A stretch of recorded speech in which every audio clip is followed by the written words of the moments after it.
সাবিনা খাতুন সহ এই ব্লকের আমাদের বরেণ্য ছাত্র অঞ্চলের সভাপতি, প্রধান, উপপ্রধান, পঞ্চায়েত সমিতির কর্মাধ্যক্ষ, সম্মানীয় নেতৃবৃন্দ এবং আপনারা, দীর্ঘ বক্তৃতার অবকাশ নেই কারণ এমএলএ সাহেব দীর্ঘক্ষণ ধরে মঞ্চে রয়েছেন এবং দীর্ঘক্ষণ ধরে আপনারা আমাদের বক্তাদের মুখে বক্তব্য শুনছেন।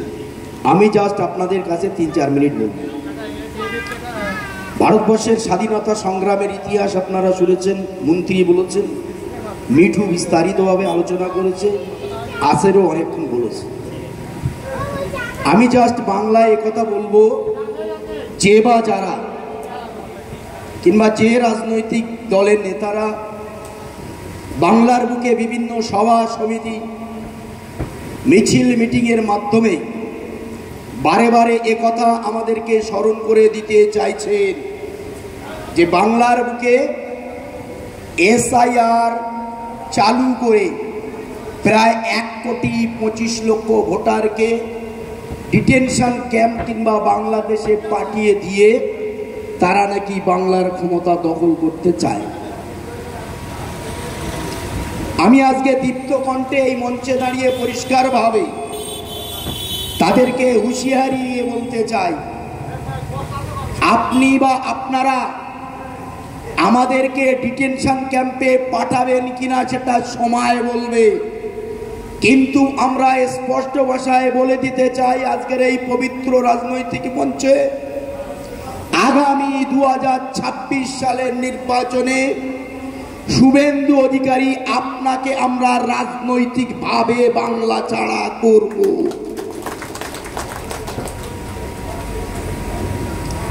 এসআইআর করবে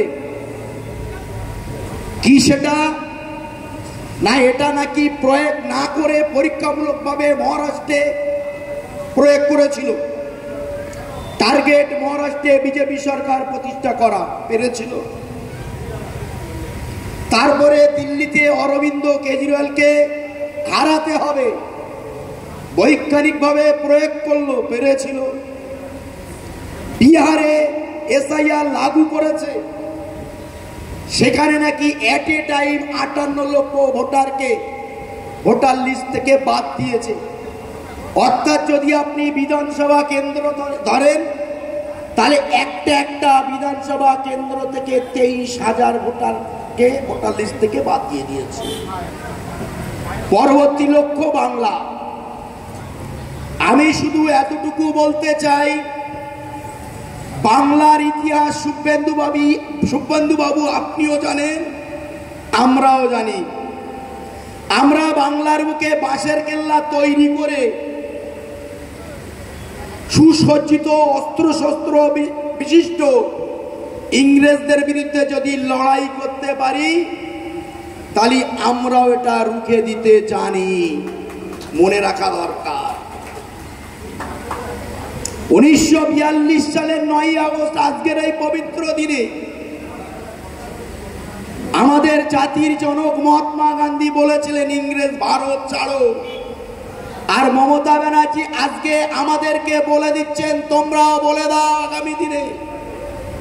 আজকের এই 9 আগস্ট বিজেপি তুমি ভারত ছাড়ো, তার লড়াই আজ থেকে তৈরি হচ্ছে, আজ থেকে শুরু হয়ে গেছে। গদ্দার বিশ্বাসঘাতক 1757 সালে পলাশীর আমবাগানে ইংরেজদের বিরুদ্ধে নবাব সিরাজউদ্দৌলা লড়াই করেছিলেন, আর তাকে পিছন থেকে যিনি ছুরি মেরেছিলেন তার নাম ছিল মীর জাফর। ঠিক তেমনি বাঙালি ও বাংলার অস্মিতাকে বাঁচানোর জন্য মমতা ব্যানার্জি লড়াই করছেন, আর পিছন থেকে তার বিরুদ্ধে যিনি চক্রান্ত করছেন তার নাম শুভেন্দু অধিকারী, বিজেপি। 1757 আজকে 2025। মীর জাফর কোনো মুসলিম ঘরের মানুষ, তাদের সন্তানদের নাম কেউ মীর জাফর রাখেনি। আর আমি দায়িত্ব নিয়ে বলতে পারি শুভেন্দু অধিকারী বাংলায় যে জিনিস তৈরি করতে চাইছে আগামী প্রজন্মের কোন দম্পতিও তাদের সন্তানদের নাম শুভেন্দু অধিকারী অন্তত রাখবে না।